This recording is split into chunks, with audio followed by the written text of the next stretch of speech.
Hi everyone, welcome to today's book discussion. So today we'll be discussing the book A Man Called Ove by Fredrik Backman.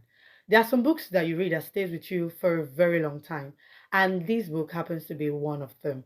I actually started this book not knowing what to expect, and at the end of the day, I didn't want it to finish, and it really got me quite sad and teary-eyed because I was moved to emotions.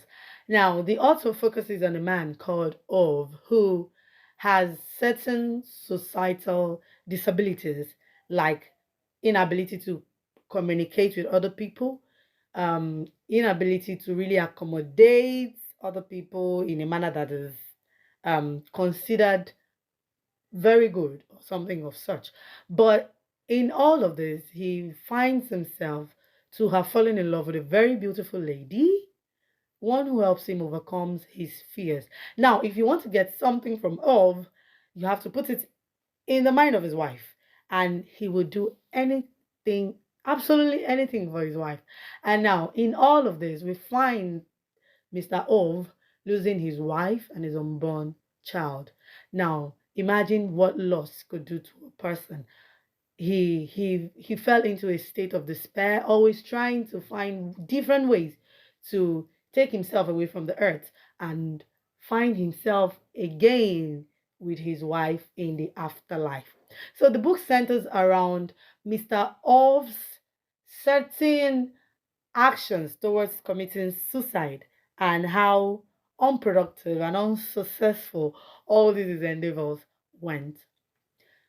There are certain things I like to focus on in this book, and these are made pertinent through the actions of the main characters and the description that the author actually wants us to have. And in all of this, pertinent and paramount is loss and what it does to us as humans.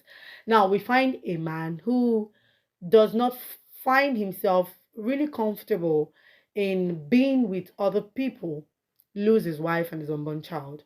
And every day is a survival for him because he considers nothing else joy because the only thing that he has ever counted on has been taken away from him.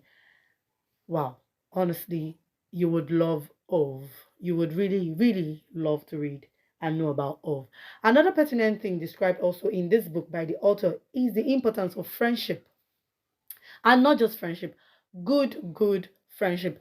The kind of friendship that saves you, the kind of friendship that heals you, the kind of friendship that brings you to a place where you glow without much ado. Now, this is what Ove came to find much later in the house of his new neighbor. Friendship, love, and the title of Grandpa. You know, there are some certain things that lifts the heart and makes you want to live again.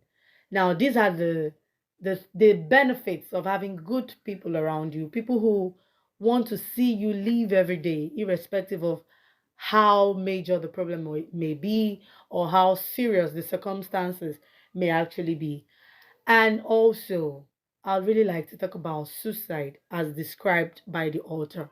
Every day we find Ov trying to kill himself, and at the end of the day, rather than dying, it seems to be like he becomes a hero in some sort of way.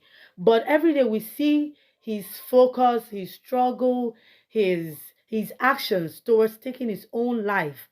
You know, he wants the scene so perfect because he felt there was nothing to live for. And on this note, I really like also to encourage us to read the book A Man Called Of.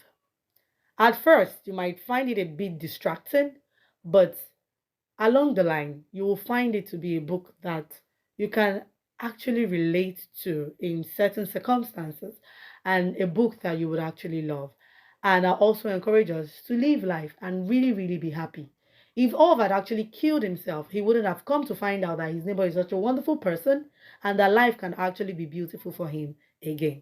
And on this note, I'd actually like to thank Fredrik Backman for creating the character of Ov. I've actually not found anyone like that in any book before. And so this is my first time of seeing a very crazy old man, yet sweet in his own way. I hope you enjoy it. Until we see you again next time. Thank you.